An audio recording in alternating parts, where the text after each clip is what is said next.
Have you ever wondered about the incredible journey water takes, changing its state and carrying energy along the way? Let's dive into the amazing world of water in today's video. Hey everyone, I'm Jordan Spivey, joined with my dad, Travis Spivey, and if you're new to the channel, hit that subscribe button so you don't miss out on any of our awesome science videos. Also, scan the QR code in the top left corner of the screen to contact us and explore more of our awesome content and material. In today's video, we will describe and explain the flow of energy in water as it changes states of matter. So let's do this.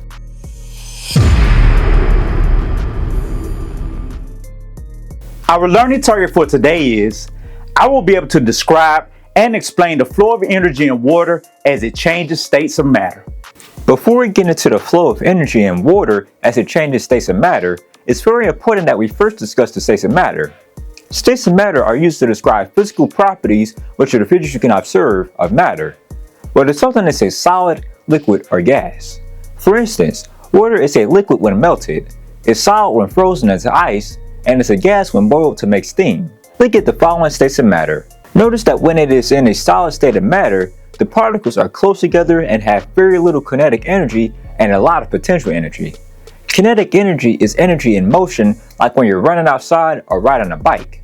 Potential energy is when an object is sitting still, like when you're sitting at a desk or a ball sitting on the ground. When we add heat to a solid, like ice, it turns into a liquid. Notice that the liquid particles are spread out more and can move more. So, liquids have higher kinetic energy and lower potential energy than solids. If we add heat to the liquids, it will become a gas. Gas have the most kinetic energy and the least potential energy. So, when we go from a gas like steam to a liquid like water to a solid like ice, we actually take away heat. This means that kinetic energy is very low and potential energy becomes very high. Quick checks for understanding. Number 1. What is being added or removed when substances go from being a solid to a liquid to a gas? Is kinetic energy increasing or decreasing when this happens?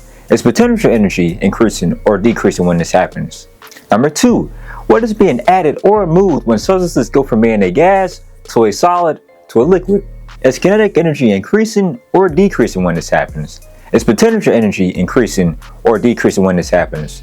Pause the video and take 5 minutes to write your brilliant responses. You got this.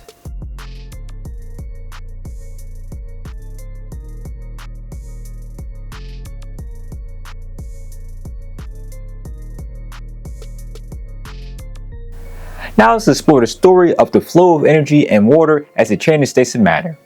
Our story begins high up in the sky, where water vapor or gas forms fluffy clouds. Sunlight provides the energy needed for water molecules to evaporate from oceans, rivers, and lakes. The sunlight heats up the liquid water molecules and turns them into steam gas that makes them rise into the air. As the temperature drops higher in the atmosphere, water vapor begins to condense into tiny particles of water, forming clouds. This process releases energy into the atmosphere. Quick checks for understanding. Number 1. What is being added or removed to change water into water vapor and make it rise up into the sky? Is kinetic energy increasing or decreasing? Is potential energy increasing or decreasing? Number 2. What is being added or removed to change water vapor into tiny particles of water that form clouds? Is kinetic energy increasing or decreasing? Is potential energy increasing or decreasing? Pause the video and take 3 minutes to write your answers.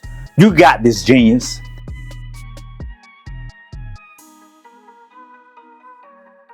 Now let's move on to the next part of our story, precipitation. When clouds become heavy with condensated water droplets, gravity pulls them down as precipitation. This can be rain, snow, sleet, or hail, depending on the temperature. Once on the Earth's surface, water interacts with its environment, absorbing or releasing energy as it changes states of matter. When the sun shines on water bodies, it provides energy for evaporation. Water absorbs this energy, transforming from liquid to water vapor gas. When temperatures drop, water loses energy and freezes into ice. On the opposite end, added energy causes ice to melt back into liquid water.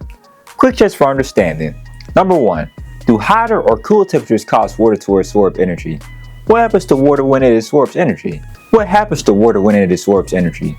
What happens to the kinetic and potential energy in water when it absorbs energy?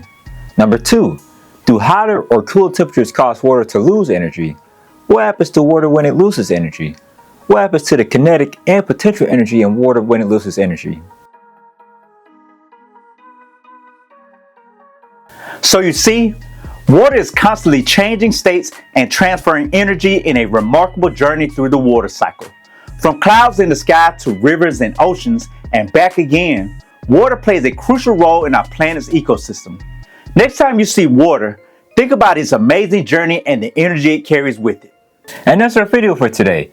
Now let's test your knowledge to see how proficient you are with describing and explaining the flow of energy in water as it changes states of matter by taking our video quiz. Use your electronic device to scan the QR code at the top right of the screen, or you can click the link in the description box below the video to take the quiz.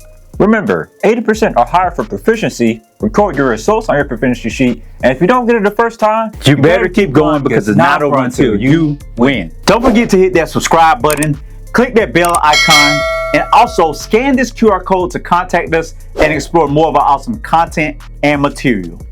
Peace and have a positive, productive day.